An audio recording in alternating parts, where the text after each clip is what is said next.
Right, well, welcome everyone to Home Office Hours Live with Vistaprint. Thank you so much for joining us today.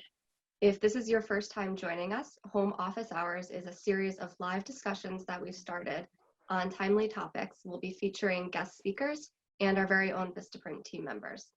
Our goal with the series is to provide you with education and advice for surviving these uncertain times during the COVID-19 crisis. We know that small business needs have changed and we wanted to help. So we created home office hours as a way to connect during this time that we're all spending a lot of time inside and we're dealing with various challenges when we're working from home. We've tapped colleagues to help answer some of the questions that you're all having as business owners. Today we have with us Jackie Bechtel, Senior Specialist of Channel Marketing here at Vistaprint. And we also have Kelly Parker, owner of Bully Brigade and All Trading, a dog trading business in Virginia. And we're here today to talk about email marketing. Before we get started, a couple of housekeeping items. We're going to take questions at the end of the session, but please feel free to submit them all throughout the session. If you are joining us on Zoom, you can use the Q&A button at the bottom of your screen. If you're joining us via Facebook Live, we will also be receiving those questions via Q&A in the Zoom, as long as you comment there on the stream. And finally, we'll be sending the recording out after we wrap up. So no need to worry about that. You will receive an email afterwards. So let's get started here. Even though times are crazy right now, we know that people and businesses still need to stay connected. And if you are a business that's trying to operate and stay afloat right now, it's important to know that you can still send email marketing, because you might not be selling exactly the way that you used to before, but your email base are still your customers, your fans, people who are in your corner. And many of the same principles for staying engaged with them remain the same. So let's start there. Jackie, we know the considerations as to what you're saying in emails has to change right now. But before we get into the content and the structure of those emails, can you tell us some best practices on timing, planning, and frequency? Sure.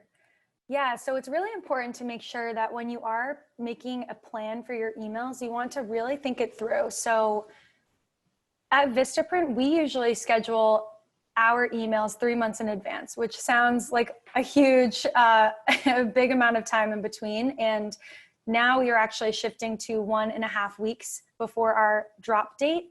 So it's obviously a big difference for us in that we're trying to make sure that we aren't just planning 3 months in advance, because at this time we don't really know where we'll be in 3 months in terms of, what our customers might be doing, if we're going to have in-person events, if they're closed down. So a lot of our messages that we had planned for this time period 3 months ago, we're talking about trade shows, we were talking about farmers markets. So we needed to pivot and make sure that we were focusing on relevant messages to our customers at this time, knowing that a lot of in-person interactions across the globe have been shut down. So make sure that when you are planning your schedule, you keep that in mind. In terms of timing with time of day, we at Vistaprint like to usually send around 10 a.m. as we've found that that's a good time to send our emails, but it really could depend on your industry. So for example, we know that a lot of our small business owners might be getting their work done on Mondays, Tuesdays, and Wednesdays. That's when they might be ordering more products. So we like to send earlier in the week to them. But for our other segment of customers that shop photo gifts and things like that, we call them our consumer segment. We like to send to them on weekends because we know that a lot of retailers, customers are looking on the weekends to shop. So if you just think about your industry and what makes the most sense, it's a good idea to think about that when you're planning what day of the week and what time to send your emails. In terms of frequency, we like to stick to 3 times a week. There's no perfect number. It's really dependent on how many messages you want to send, what you want to talk about to your customers. So maybe things like sharing what's new or sharing the actions you're taking within your business for COVID-19, or maybe even you're hosting a virtual event. It's really all dependent on how many messages you want to share to your customers and how frequently you feel is best to talk with them. Another thing you can do actually is reach out to your customers directly, survey them, ask them, how frequently would you like to hear from us? Those are things that can definitely help tailor your schedule that you want to make. Yeah, absolutely. Those are great tips. Thank you. I think it's always super important to ask for feedback, but definitely now, and especially the same thing goes to being nimble and being able to switch your plans easily given what's going on in the world. So Kelly, as a small business owner, can you talk about what you might be thinking about as you plan emails right now? Sure. Thank you for this opportunity. What you want to focus on is you want to focus on your communication in general. You just want to reach out to your clients, let them know that, hey, we're all in this together. Don't try to sell anything to them. Don't try to push any of your products. Literally just find out how they're doing. And then as the communication goes along, then you can actually put yourself into a selling position, if you will. But you definitely want to make sure that you're letting them know, hey, I'm here for you. Anything that you need, you may not need me right now, but just keep me in mind for the future. And also around this time, you can definitely, if you're like me, I'm hands-on. I'm usually hands-on because I'm a dog trainer. So at this moment, send nice emails, send handwritten notes, if you will. If it's an anniversary of a dog or even an anniversary of your the human clients, definitely make sure that your business is personable. That's the most important thing right now. So you don't want to come off being pushy or and don't even feel bad about your having products that you want to sell or even a service that you want to sell, but just don't let that be the only time that you reach out to your clients. Yeah, absolutely. I think that advice to be personal, be human, that's really important right now. And just reaching out and seeing how your clients are doing, super important. So let's talk about tracking engagement now with your emails. Kelly, I know, keeping with the subject of being personal, you track on a really personal level who engages with your emails and how. Can you tell us a little bit about that? Sure. What I do is I have a really good tracking mechanism that works for me, actually, and I have about a 90% response rate, which is absolutely is unheard of, to be honest. But it's because I am so personable, and I don't just reach out to my clients when I have something to sell or when I am, I'm having a class or anything of that nature. So I'm always in constant contact with them. And so I'm always sending out emails or I'm sending out text messages, just to figure out how everybody is doing. But I also track it with, well, for me, I'm old school. So, or not real old school, but I actually use Excel or Access. I prefer Access because that's the database that I actually use for my clients. And so when people respond, to my emails or even text messages, I have that I can go back to. I can check it. And then I'm like, oh, okay, that person responded, this person did not. And for those who did not, if I'm sending emails, especially right now, everybody is, on their phone or on laptop or something of that nature, some type of device. Just like Jacqueline said earlier, they usually send them out, Vistaprint usually sends them out around 10 a.m. I may be busy at 10 a.m. or if I send it out at 10 a.m. or 11 or 12, whenever I send them out, sometimes people don't get them. So you always want to follow up with them to say, hey, I'm just following up with you. I'm not sure if you saw my email or my text.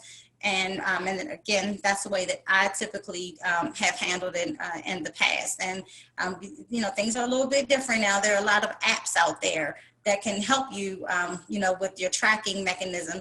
But for me, I just think that Excel and or Access works best for me.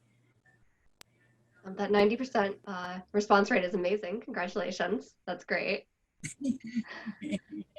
It's So about Jackie, building relationships. yes, absolutely. I think that's incredible to see. So you've clearly been very successful with that.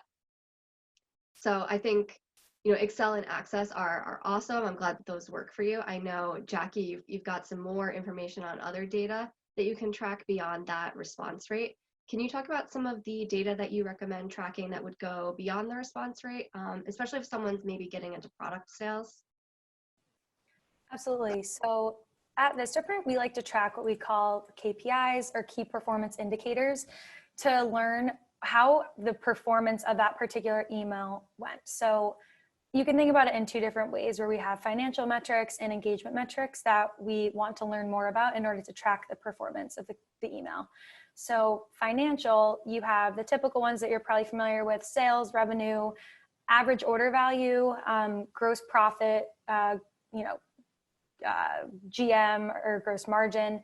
So of course, that really speaks to the health of your business and the emails that are serving that purpose for you. So those are really important to look at. But on the other side, you do want to know, similar to the response rate, how are your customers engaging with you? So your open rate, your click-through rate, or even conversion rate to know, did a customer actually make a purchase from this email?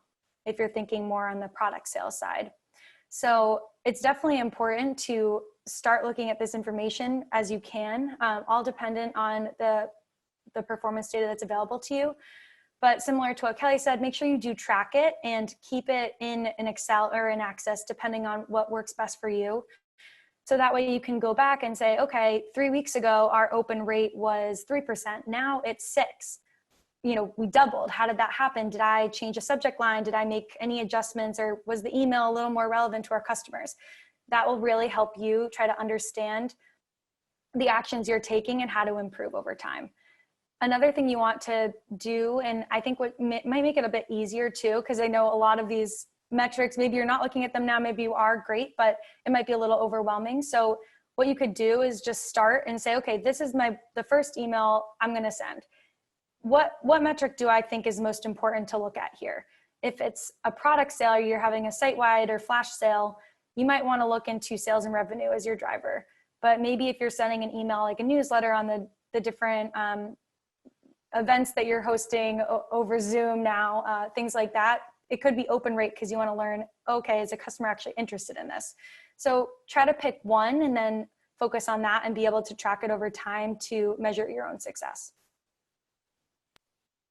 Thank you both, Kelly, Jackie. I think these are really good tips. And obviously, it's always important to know how customers are engaging and what they're engaging with. And you both mentioned how looking at this response rate and this other data helps you to understand what's working and what's not in the emails themselves. So I think now's a good time to actually get into the content of those emails. So Jackie, what have we seen at Vistaprint in terms of best practices for us, and what have we been tracking out there in the industry wide in terms of content creation? Yeah, so I think your second point there is so important. You want to make sure you are tracking your own competitors, whether they're direct or indirect. So for Vistaprint, of course, we want to look into other companies that are selling business cards and other products, but in reality, when a customer is looking at their email inbox, you're competing against any of their other companies that they subscribe to. So we're competing against maybe someone's Madewell email that they're seeing where they're getting a 40% off sale. It's really dependent on how you look at, in that context, how you look at it. So make sure that you are understanding who your competitors are and you can see what they're sending so you know what you're tracking against. In terms of best practices, there's no perfect way to do design or write an email. It's really just dependent on the type of message that you want to share with your customers. So the way that we like to think about it, and our rule of thumb, is let's try to make this email like a magazine cover. What will get our customers intrigued enough to want to continue to look forward more to our website, continue to make a purchase? You don't necessarily want everything there. So you want to get them excited enough to want to learn more. Similar to when you're standing in the grocery line. I'm sure we're all familiar with that now, but you might be looking at the magazines next to you and what will actually get you to open it, the classic example there. So with your subject line, it is obviously the first thing that your customers see. It's what's going to be competing against other subject lines in your inbox. You want it to be exciting, intriguing, and also make sure, most importantly, appropriate during this time. I think with us, we know that we've done things when we're selling labels and stickers. We might say like, stick around and things like that. You don't want to be inappropriate, making any puns at this point. You want to make sure that customers wouldn't be turned off by anything that you're saying. So make sure you're mindful of that.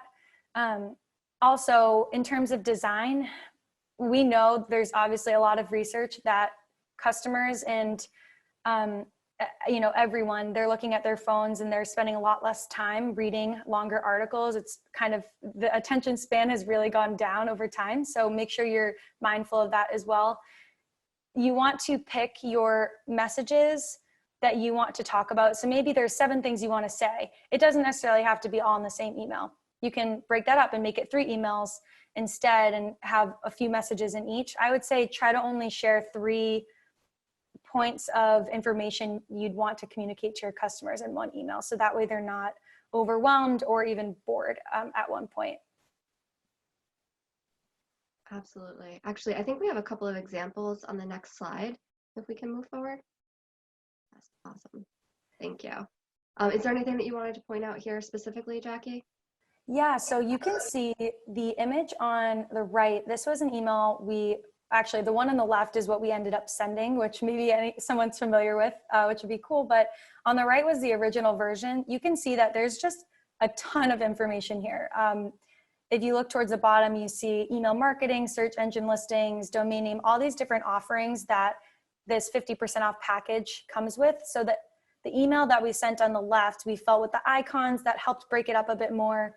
It felt a lot more digestible to our customers and just easier to understand and read. So I guess this is just a real life example where you might have a lot of things you're trying to jam into an email, which can work, but try your best to use imagery and different design elements in order to make them stand out where you want. Like, for example, right, the blue on the left, the 50% off, that's the first thing that's really catching your eye. Whereas on the right, it was a bit more muted. So it competed with the headline a bit more. So just trying to do those quick little design changes that can really amplify a message you're trying to highlight. This is great. Thank you. And Kelly, I know that you and I have talked through some really fun examples that you've been able to send out. You've talked a little bit about focusing on birthdays, seasons, holidays, and some other fun examples. Can you talk to us a little bit about some emails that you've sent out that have been really successful for you? Sure. You want to make sure that everything is short and sweet. At this point in time, perfect example. You want to make sure that your topics are eye-catching. You want to make sure that your title catches everyone's attention. But considering the one on the right, wake up sleepyheads, of course. You have dogs. Who don't like puppies? Everyone loves puppies. And with that being said and done, the flash sale catches your eye, but the puppies do as well. So it's the puppies, but then it's, okay, what is this right here? And in my email title, I actually had wake up sleepyheads. And that actually caught a lot of my clients' attention. And with that, then they, as soon as they clicked on the email, of course, you have this imagery, as Jackie was just saying earlier. You catch their eye, and now they're amped to read it, and then they're like, oh, okay. And then you could put all the information that you are looking to provide your clients with in the body of the email. Again, you want to keep it short and sweet. No one wants to, even though we all have time at this moment, no one wants to read, 4 or 5 paragraphs. Just get to the point. What is it that you're wanting? What do you want me to look at? What are you offering? How can it benefit me? Oh, I need to reach out to you. Okay. And then all of that information is in the the body of the email. So the one on the right is the one that I'm running right now. And then again, summertime is still here, or it's coming. Again, I want all my clients to understand that at this moment, right, we're in the house right now. We're not going to always be in the house. So I want you to start thinking about training now. Don't wait till it's too late to where all those who have signed up. Now, all of a sudden, I no longer have a product if someone has a product, or now my services are maybe a little bit higher because it's in demand. So you want to have that delicate balance. And so these are some of the titles or the emails that I've actually used. The one that I put out today regarding this flash sale, I actually have wait no longer. And so again, it's email. So those that did not see the email yesterday are responding to the email today. So you want to change your subject line. Do not change your sale, or do not change the imagery, but you just want to change the title, and you also want to always follow up. So this is what I've had great success with. And again, although I am a dog trainer, I don't always use dogs. And that's something that's very important when it comes down to your industry, because your clients know, or those that follow you on social media or follow you in general, they know what your industry is. So what you want to do is you want to switch it up from time to time, just so that people understand that you have a life outside of whatever your industry is, although that you're providing them with a service or a product. But just switch up your imagery, and again, that keeps everybody on their toes, and it makes people want to open up your emails.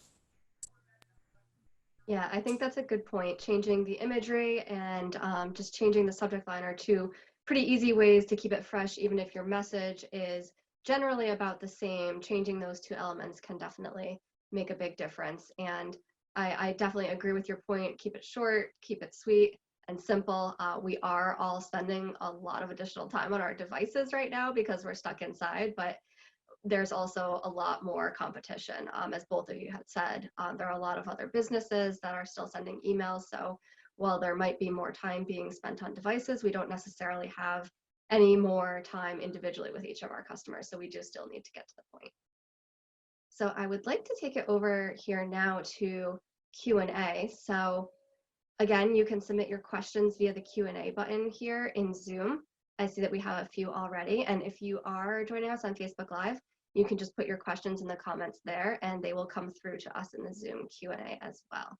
So it would be great if we can take the slides down now. Then we will go full screen with our images and we'll get started here. Yeah. So Jackie, let's start with this one with you. I was wondering if it's okay to send marketing emails to customers that have purchased from me in the past, even if it was a long time ago. Definitely. I would say right now might even be the best time to reach out to them. I don't think they would ever say, oh, why are they reaching out to me right now? I think if you provide the first initial contact and say, hey, you know, we're here for you. Obviously, it's all depending on your industry, but we're here for you. We're here now. Is there anything that we can provide value for you at this time? I think any customer would really appreciate that. It doesn't necessarily have to be an email specifically to that one person. You could also create a generic email for this use case, if you want to call it. Let's say, you know, get them back campaign or whatever. You could send that to any of your customers and group them into this one group of people that exhibit the same behavior. So that way you can have a pretty personalized message to them, but it doesn't necessarily have to mean you're sending 20 individual emails to each person. Absolutely, thank you. And a quick follow-up to that, I think I'll actually pose this to both of you. I think you both might have some good answers here. But Kelly, let's start with you here. What have you found to be a good icebreaker when you're reaching out to people that you haven't heard from in a while? Excellent question. I think that starting off, especially if it's a client that you've had previously, what you want to do is you just want to start off with saying, hey, my typical email starts off with, hope all is well. And, you know, of course, I have a higher return rate because I keep everything personal. And so what I typically do is I ask, how is the family? If someone was recently married, if someone just had a child, or if they had something major going on in their life, I remember that. And then I actually follow up with, you know, how is everyone, you know, how is the family coming along? How's the baby? You know, things of that nature. I make it very personable. And then I say, you know, well, I have this going on at this time, you know, how are your training, what's going on with your training needs? How can I assist you? What are your pain points? And then they literally start to, oh, it was great hearing from you. You know, we were just thinking about you, or, you know, so I was just telling someone about you. And then the conversation goes from there. And then you can go into, oh, okay, you made your point as far as making sure that you understood that this is personal. I'm reaching out, you know, specifically to you. And then they'll tell you everything that is going on. And then you just follow up with, well, this is what I have going on, or this is what I have for you at this time. Would you be interested? And more than likely, yes. Or if they're not at that point, then they can say, oh, well, not at this time, but I do appreciate you reaching out to me. Thank you so much. And you go from there. And then going to what Jackie was saying as well, you can make your emails personable, but even you can still make them personable when you're sending multiple emails, or you're sending them to multiple people, I should say. So again, I have an example. What I sent a mass email out, regarding the flash sale. Again, I kept it personable, even though that I sent it to 34 people, but each person, even though everyone received the same thing, it was still personable on a certain level. So you definitely want to make sure that you keep it personable. That's very important, and that's the reason why that, again, my clients seem to come back to me, and that keeps me separate from my competitors. Awesome. So start out with the personal. First, talk about you being the customers, the clients, before you get into your services and your products. Yes. When you're reaching back out. Jackie, are there any particular ways that we've seen that have worked when we're reaching back out to maybe someone who hasn't been shopping with us in a while? Yeah, so I guess more on the technical side, we have emails called triggers, which would go out to customers if they haven't made a purchase in 3 months or whatever, or maybe they purchased postcards in the past and we want to send them a trigger email saying, oh, would you need to restock up on your postcards? So that's a little bit more of a sophisticated approach. But I think just actually through this conversation, I thought earlier on, I had mentioned that you could create a survey where you're reaching out to customers, asking what they'd want to hear from, how they'd want to hear from you and how frequently. And I think that's actually another easy way to create an icebreaker and send those customers that same survey to reach out to them and see if they would still be interested in learning more. Maybe if they knew of other offerings that you had or other things that you could talk about, they'd be excited to make a future purchase. Yeah, I think that's a really good tip to get feedback and find out how you could bring those customers and clients back. I think that would be really May I helpful. add something to that? Yeah, absolutely. Go ahead.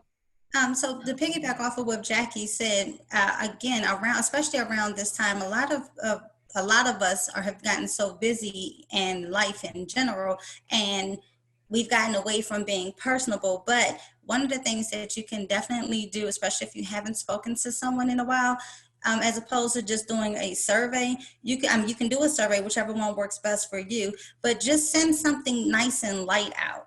And then you could just find out what their pain points are. Hey, what's going on? How can I better assist you? Make sure that when you're reaching out to your clients, especially those that you haven't spoken to in a while, make sure that you're speaking to their pain points. How may I assist you? Let them know that you are here for them and not vice versa. I think that gets lost in translation a lot. How can I serve you? How can I better help you? What is going on with you? Or if it's a skincare line, if it's a hair line, if you're a notary, is there anything that you need for me to sign? There are so many different ways that we can make things very personable, even though you haven't spoken with them in a while, to be an icebreaker. Thank you. Yeah, I think both of your points can really boil down to make it about them and find out what they want to hear and how you can help them. So a different question here. Moving on, Kelly, I would love to ask you this one. I imagine it's something you have some experience with. Is it okay to ask for referrals in your emails? And to start off with, if you're doing it after you're doing an icebreaker? I think this question is not related necessarily to the icebreaker topic. Okay. I would say, I'm assuming this is more general, so talking to a client that you've already been working with on a regular basis, is it okay to reach out to them in an email and ask for a referral? Sure. Again, you want to make sure that you're making it about the person. So if someone is reaching out to you and saying, hey, I'm interested,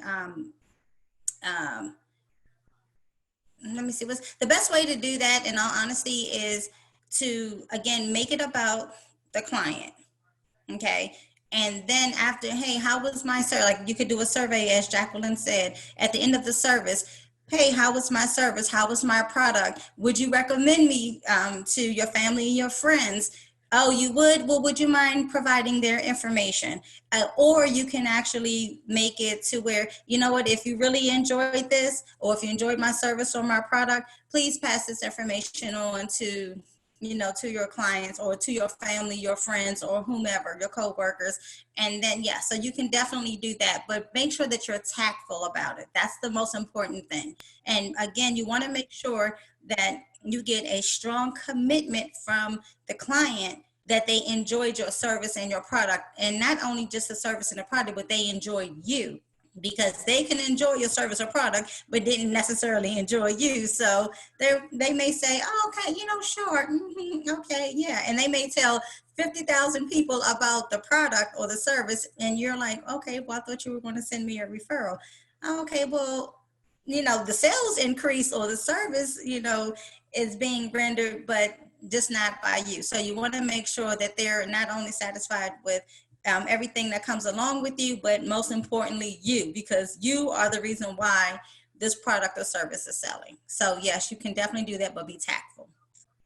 Perfect. Thank you. So Jackie, I think this one would be great for you to take because you had talked about looking at emails as magazine covers. So can you speak a little bit more about the balance between images and the text copy that I should include? Yeah, definitely. So I think I've said this a few times, but again, there's no like perfect, oh, it should be 70 image, 30% copy. It's really dependent on the message itself. So the way I see it is if you wanted to send, I think similar to what Kelly showed, that flash sale with the puppies, adorable. That was the first thing you want to see. And that was loud and proud. She didn't need to have a full explanation, a paragraph below it, like this is what a flash sale means, blah, blah, blah. Because I think a lot of customers are very comfortable with that language and they would be able to react quickly to it. So in that case, she shared one that was much more design focused. Whereas the email that I had showed, the digital offerings, it was a little more in depth. There were a few sentences throughout explaining each of the different services. So I would say dependent on the message itself and what you want to get across to customers, it really would make sense. Like think about what would make most sense. Okay, is this easily understandable to a customer, or do I need to explain a little bit further? I wouldn't use more than 3 sentences to describe something, but it also could depend on, your own industry. I guess, for example, too, a lot of customers, a lot of people that have businesses or even corporate businesses are sending out that email that everyone's getting in their inbox of here are the actions we're taking to handle the COVID-19 situation. Those are much more paragraph form, and there's use for that when you want to have a much more personal email. You're writing a letter to someone versus pushing a product or sale. So I think in the terms of what Kelly's, individual interactions, don't worry about including an image every time you send an email back and forth. It's more if you're creating those mass emails or ones that you're using to send to multiple people, you want to make sure that there is a bit of a dynamic between, will this image best explain things or do I have to explain it with words? Thank you. I'm going to combine 2 questions together now for you, Kelly, because they are very similar. So I'm going to roll this into one big question for you. So do you have any suggestions on how I can collect more email addresses to grow my list? And then the other question, very closely related, is how can I use people who follow my social media pages to go sign up for my email list? Okay. Well, this answer is going to be one and the same.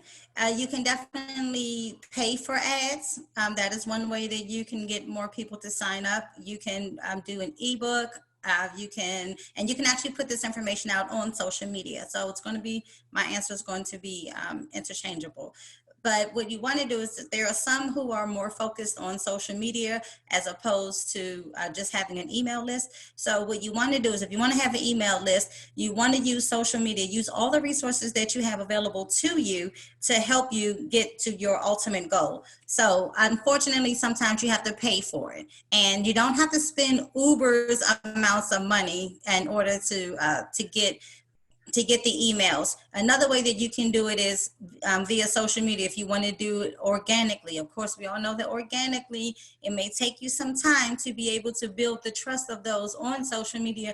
But again, if you put enough content out, when content, we're meaning you're posting often, and you're posting educational things. Don't just post just about what you offer. Post about educational things, something about your industry that someone may not know, someone who is new to your industry. They may come across your page and they're like, oh, do tips. Make sure that you do videos. And so that way, and you can always follow up in the end. You can always say, if you like this, of course, just like YouTube, subscribe. Or if you, that's one way that you can get people's information. You can, I love doing videos. I like talking to people because I want people to be able to see me, because when people see you, they know who you are, and then they can identify with you, and then they begin to trust you. So if all you have is, let's say, for instance, if you're selling soap, if all they have pictures of your soap, okay, well, who's the person behind the soap? So things of that nature. So that's a great way for you to be able to get emails, get more emails. And of course, always talk to your family and friends. Or, I mean, well, of course, everyone is not an extrovert like me, but when you're out and about, and this is your business, this is your livelihood, or if you want this to be your livelihood, strike up a conversation. Well, it may not be in this climate right now, but start, talking to people. Hey, XYZ, or, and then that way, again, people start to follow, give them your social media. And as they start to look at you more, listen to you more, they trust you more, then they'll start to provide you with their information and their family members and things of that nature. I can't tell you how many times that I've gone places and people see me get out of my truck and they bombard me, because I actually have a sign on, that says that I'm a dog trainer. And so then people, or if I'm in the grocery store and people would ask, oh, you're a dog trainer. Oh, so, what do you think about this food? Or like I said, I feed my dogs a raw diet. So what are you going to do with hearts and livers and kidneys? And so again, oh, well, here's my card. So don't be afraid to ask. If you don't ask, you never receive. So it's okay for you to ask for information. Now, of course, the first time that you meet someone, you don't go and say, okay, what's your email address? No, but you want to build that relationship. So that's how you do that. Okay, so it's really about building trust, whether it's in person with your business card or if it's via social media. And I really like your point about creating educational and helpful content. I think that really helps people to build that trust in you and your business, and then you're providing them with something of value that they would actually want to give you their email address for. Perfect. Exactly. Thank you. Okay, so actually, Jackie, let's take this next one for you. So you talked a little bit earlier in the conversation about splitting emails up into series. So if you have a whole bunch of things that you wanted to say in an email, maybe don't just send one email, send a series of 3 or more. So in the context of sending emails as part of a series, this person feels like they don't have enough content to send emails necessarily on a weekly basis. But is it okay to send emails only 1 to 2 times a month if I wanted to do a series of that frequency? Absolutely. I don't think there's any wrong amount of time to reach out to customers. If you only have 1 to 2 messages you want to share with them within a month, that's totally fine. I think a customer would just appreciate that you're reaching out to them at all, especially during this time. So do not worry about that at all. No, that's totally okay. Yeah, it's totally okay. Great, easy answer. Thank you. All right, so this is not necessarily a question for us to answer right now, but this will be a note that I will make to myself. We have a question: can we have a class on how to use Access and Excel for email marketing? So Kelly, we might be tapping you again to talk a little bit about that. It sounds like there's some interest in using those programs to help with email marketing. Sure, awesome. So here's another question. I think that this one is likely for you, Kelly. Do you make your assets yourself, or do you pull them from other sources? And if so, what are your go-to sources? So like your images or any videos or things that you're putting into your emails, are those assets that you're creating on your own, or are you using like stock imagery or things like that? Great question. I use a combination. I use Canva is one of the resources that I use.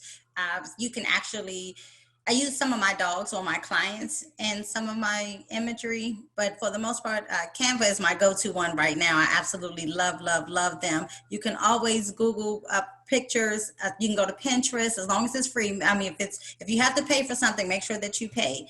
But for the most part, yes, I use stock photos. I think those are sometimes the best.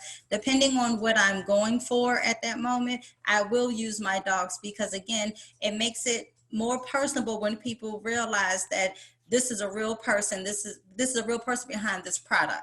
So if you're selling something, make sure that it's something that you put yourself into, or your family member, someone that you trust, because when you use your for me, my personal dogs, or if I use my clients' dogs, or if it's if there is something for a product that you're selling, or yeah, for your hair, I'm trying to think of something for your hair, or for your skin, you want to make sure that people trust you. So if you're going to put it on your kids, okay, well, clearly then it's good for me. If you're going to put it on your dog, or if you can walk your dog with this particular equipment, then okay, sure, because people are looking to you. You're the expert. So people are going to trust you, and they can only trust you when they know that you are putting yourself in the mix just as much as you're using stock photos and things of that nature. So yes. Awesome, thank you. You're very lucky to have such great subjects right there with you. Makes it a little bit easier, I'm sure. Jackie has some good subjects too. She's doing phenomenal. Right, so keeping on the theme of assets within your emails, Jackie, maybe you can take this one. Do you use any video to support the content? And do you have any data that supports incorporating it? Like, do the emails do better when we include video? Anything like that? So the way that our email provider works, we don't actually embed a video within our emails just for technical reasons. So when we do want to share a video, we actually did this recently. Our team put together a community video with regards to coronavirus going on right now, with all these nice messages that people are sharing on their lawns and things like that. And so we wanted to make sure we still were able to share that within our emails, even though we couldn't physically embed the email or embed the video within it. So we created an asset that made it look like you could click it, but it would then send them to the YouTube link or send them to our site where they could view the video there. So I think totally depends on your own capabilities, but I personally don't have data on if including video, improves performance. That's certainly something that it would be interesting to look into, but because we don't necessarily do it ourselves, I wouldn't have that data to provide. Okay, thank you. Kelly, have you done anything with video in your emails, or do you tend to stick to the static imagery? I stick to video. I'm not videos. I'm sorry. I stick to pictures when it comes down to sending out emails, unless again someone asks me to do something. And again, what I do is I use my dog. Well, right now I have no choice but to use my dogs at this moment. But I do, if I'm going to do a video, I would definitely do it on social media, and I would let everyone know, hey, go to IG or go to Facebook, and I'm going to do a live video showing XYZ. A lot of times what I do especially with the videos, and I get a lot more responses with the videos because people want to see their visualizers. So, hey, I did a video recently where I was making my dogs breakfast, and they have to wait till I'm finished doing everything. And actually a piece of food fell on the floor, and I had 3 of my dogs. They were sitting there and they were just looking at me, and I took a picture, and I said, you know what? Someone is going to say, oh, of course you made them wait, and just for you to be able to take the picture. So what I did was I turned around and I did a video immediately after I took the picture so that people can see. I said, I uploaded the picture. I said, as you can see, my dogs are still sitting here, and they were looking at me drooling, of course. But again, when people can actually see that something works and they know that, I think that has more value as opposed to just sending a stock picture. But again, it all depends on what it is that you're doing. What is it that you're trying to convey? If you're just trying to draw people in, then an email. Your current clients, if you're trying to get your current clients to draw in, you can actually go do do well with pictures. If you're trying to get new clients to come in, I think a video would definitely work better. And great, thank you, Jackie, for bringing that up, because I do not have any matrix to say which one does better. So I will definitely put that into play. Thank you so much for that. Awesome. Thank you both. All right, moving on to our next question here. So we've talked a lot about personalization already, right? And I think where we've landed is in those one-to-one emails. Kelly, you send a lot of those out. I think lots of personalization there is too much, but this question is a little bit more about how much personalization is too much when you're sending more of a mass email. So I know my clients very well, but I want to make sure that the emails that I'm sending for my business are still professional too. So Jackie, maybe you can take this one. We've sent, I think we send more mass emails probably than Kelly does. Yeah, so I would say, I think similar to what I was talking about before, of trying to group your customers into different behavioral groups. So maybe these are the customers that, you know, shop from you every week, you interact with them every week. That would be a little bit more of a different message or tone you would use with them versus someone that hasn't purchased from you in a year and you're trying to re-engage with them. So if you think about breaking your groups, your customers into different groups like that, it might be easier to send a personalized message, but on a mass level. So I think another thing I would say though is still be mindful of those more personal interactions. Like if someone has, you know, you have birthdays as part of your data that you have on your customers, be sure to still send out a birthday email or certain things like that, or life events where it can be personalized, but you can create a shell or a template for that email and be able to use it over and over again and just obviously cater the message to the person, but it makes it easier for you to do it that way.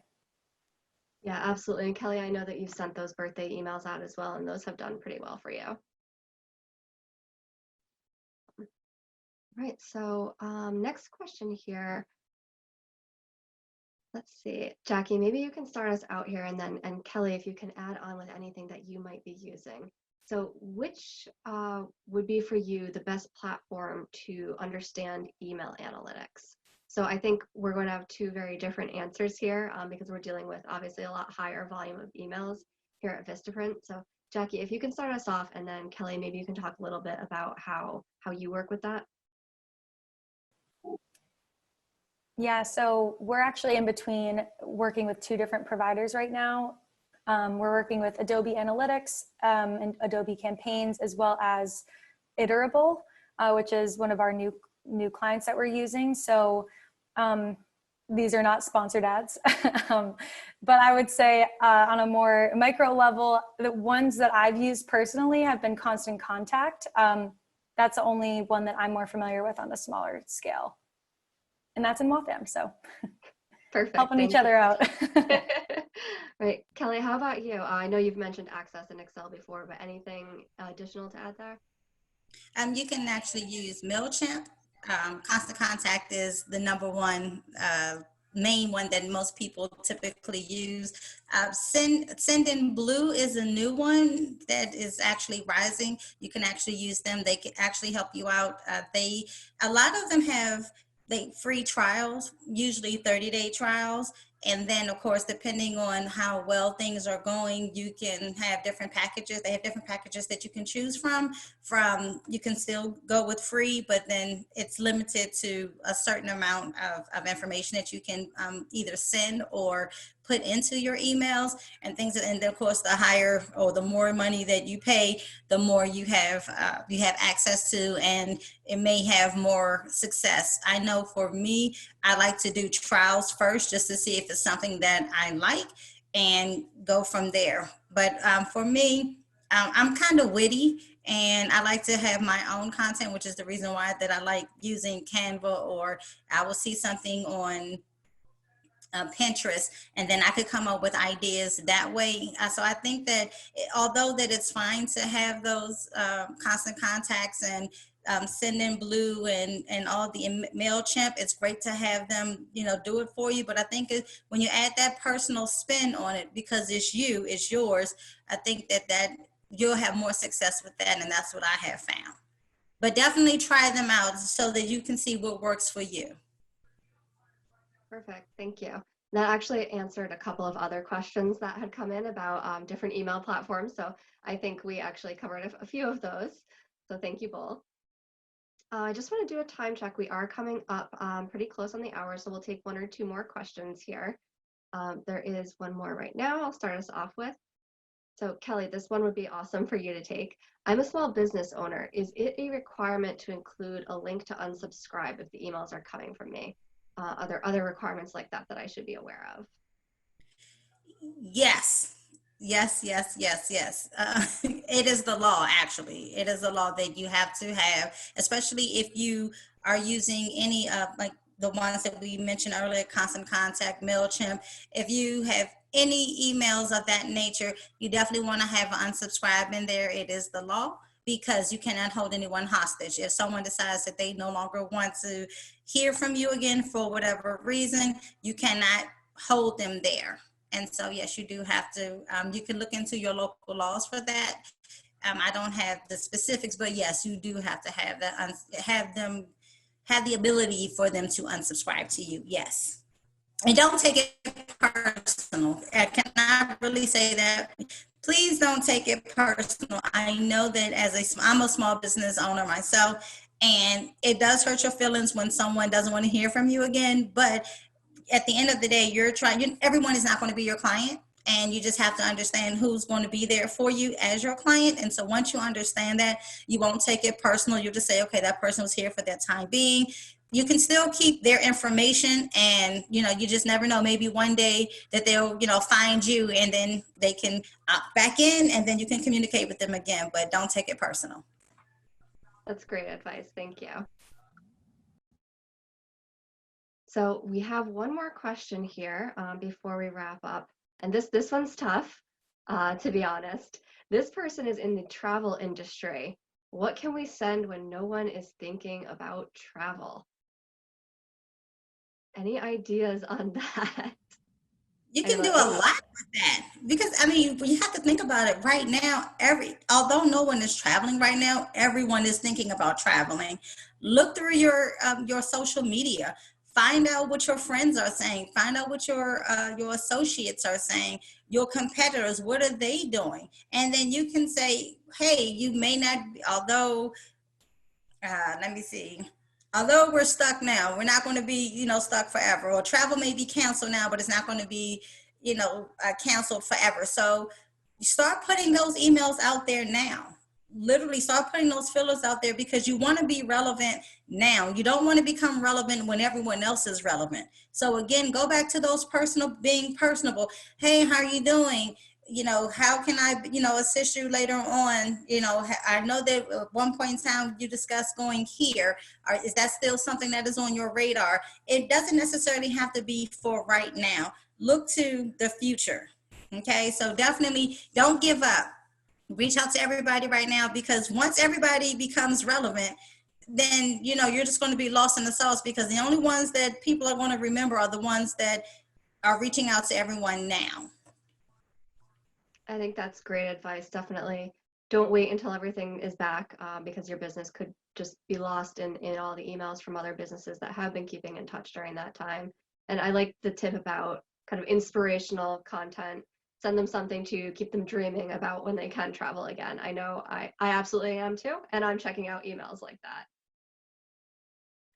All right, so we are right out about time now. So we are going to wrap up for today, but we're going to be holding these discussions twice a week, every Tuesday and Thursday, various relevant topics. And we do want everybody's help with that. So if you are in the audience, definitely be sure to fill out the survey at the end there. Tell us what you want to hear, and we will do our best to put these topics together. And you can also send your questions to homeofficehours@vistaprint.com and follow us on social: Facebook, Twitter, LinkedIn, Instagram. You can stay up to date on episodes coming up there, and also let us know what you'd like to hear there. On Thursday, we're going to talk a little bit more about setting up online classes. So tune in then. We hope to see you there.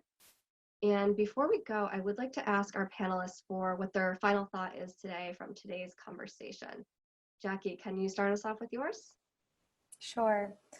Yeah, I would say my final thought is you're doing the best thing you can just by trying to educate yourself and learn more about how to best serve your customers at this time. So I think that's an awesome first step. Um, Again, talking about frequency, it doesn't matter if you email them once a week, once a month, once every few months. I would say as much as you can, try to communicate with them now and share that you're there for them during this time. It doesn't have to be perfect. You don't have to have the perfect headline, the perfect subject line, and the best image. Really just, execution over perfection is something that we're saying ourselves at Vistaprint. Just get the email out. You want to make sure you talk with them. Awesome. Thank you. Kelly, how about you? Make your business personable. That's the most important thing that you can do. Don't just, this will be the best time to do it if you haven't done it in the past. Make sure that you care about your clients. Your clients are everything. Without any clients, there's no you. So we want to have a lot of you. And so make sure you reach out to your clients often. As Jacqueline said, you don't have to inundate them with emails or text messages. You can make sure that you post on social media, let them know what you're doing, stay up to date, and do not wait until the world opens up again before you decide to reach out to everyone. Perfect. Thank you. Great advice. And I do just want to share before we go, we did get some advice actually in the comments from one of our audience in terms of the travel email. So a couple of tips here: give tips about travel, share photos of places to travel, virtual tours, recipes from different locations, and just generally think outside the box. So thank you for that comment in there. I'm sure that those of us in the travel industry in our audience appreciate that very much. So we are going to wrap up today. Thank you, Kelly, so much for joining us. Thank you, Jackie. Really appreciate your time. And thank you to the audience as well for taking the time to listen and ask questions. This has been excellent. Thank you so much. This has been Home Office Hours Live, and we will talk with you soon.